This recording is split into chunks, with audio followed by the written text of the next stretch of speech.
Located within the Tano National Forest, near the base of the Mogollon Rim, lies a small, relatively unknown stream.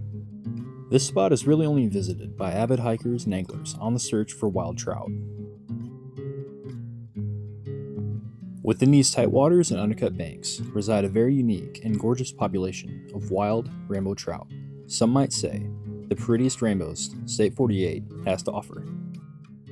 I love exploring new areas and I love wild trout, so we geared up for another adventure with hopes of getting a few trout to hand.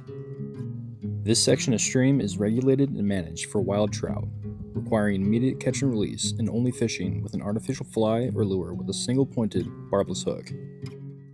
Fishing the stream requires a combination of both stealth and precision, as these fish will be pretty spooky. Most of these pools are only a foot or two deep, leaving these rainbow trout to take refuge in anything they can find, being logs, rocks, and undercut banks, are all places that these fish call home. As for food, this creek looks to have plenty of hatches of different bugs to feed on. Swarms of blue-winged olives, caddis, and even subaquatics keep these fish full and happy, and you can tell. Tight bow and arrow cast with a foam terrestrial dry fly is my preferred tactic when it comes to small creeks like these, and with all the insect life fluttering around, it only makes sense to fling around a dry. And with what some people call a bad omen, catching a fish on the first cast, I call a great start to a great day.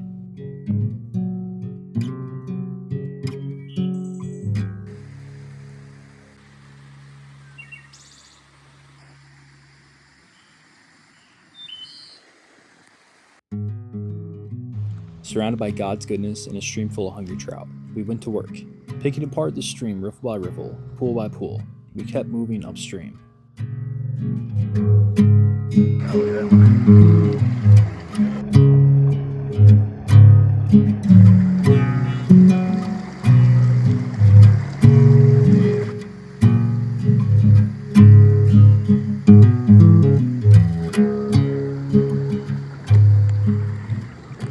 Just the first 10 minutes of fishing laid the groundwork in understanding the stream, and for being the middle of the hottest part of the day, the fish were still biting.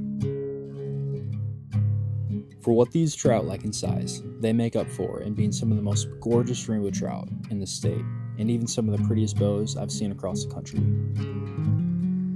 While not native, rainbow trout were introduced to Arizona in 1898. Being stocked into cold water streams and lakes to provide anglers with sport fishing opportunities. Arizona Fish and Game now stocks over 1 million rainbow trout across the entire state annually. Unfortunately, due to introducing these fish and other non-native species, their presence has negatively affected both native trout here in Arizona, being both the Gila trout and the Apache trout. Since all three trout are in the Oncorhynchus genus, introduction of the rainbow trout threatens pure genetic strains of these fish through hybridization. It also endangers native fish populations with overcompetition of food and habitat, leaving the native trout populations in an even more fragile state. Fortunately for us, many streams in Arizona are managed for wild rainbow trout populations that don't put Gila trout or Apache trout at risk, including this one, for us to observe, catch, and enjoy.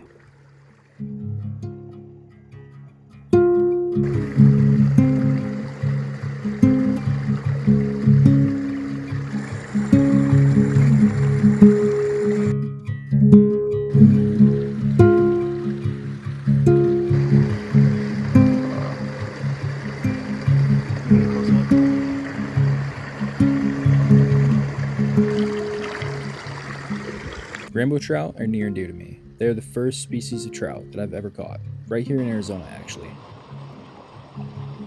One fall day in 2021, I was camping on the rim with some of my old college roommates, and although we camped on a high mountain lake, we didn't really have the intention of fishing it. We just wanted to get away from the city to the mountains. When the sun rose the next morning, I could see fish jumping and feeding on the surface. Luckily, I had an ugly stick with a rooster tail tied on, and I fished for a bit. I ended up catching around 8 rainbow trout that day, and from then on, I started trout fishing in Michigan, and then later, I began fly fishing for them. It's been quite the series of growth for me in the last few years, in my faith and in fishing, and it's amazing how growth in one or the other area often results in growth in both. Every trip to the mountains brings me closer to the one who formed them. Every spot, stripe, and splotch on a trout helps me see the one who paints them. With each trip, each little excursion, and each small stream mountain trout I catch, the Lord uses them as lessons, gifts, and even opportunities to draw me closer to Him, to mold me into the man, the husband, the father, and the follower of Christ He's called me to be. Isaiah 64 verse 8 says, "And yet, O Lord, you are our Father. We are the clay, and you are the potter. We are all formed by your hand." Every time I step foot in these hills, my prayer is this: Lord, mold me, shape me, until I think, act, and see things the way you do. On this trip, not only was I able to find the most amazing rainbow trout on the planet, but I was also able to scratch off the first trout on the Trout of the USA poster. This poster was a gift from my wife this past Christmas, made by the Native Trout store. It includes a bucket list of native fish across the US to scratch off once you complete it. Today, I get to scratch off my first fish on the poster, the rainbow trout. With many more fish to catch and species to scratch off on the list, we thank you for joining us on this adventure. Please consider liking and subscribing if you enjoyed the video, and we'll see you on the next one.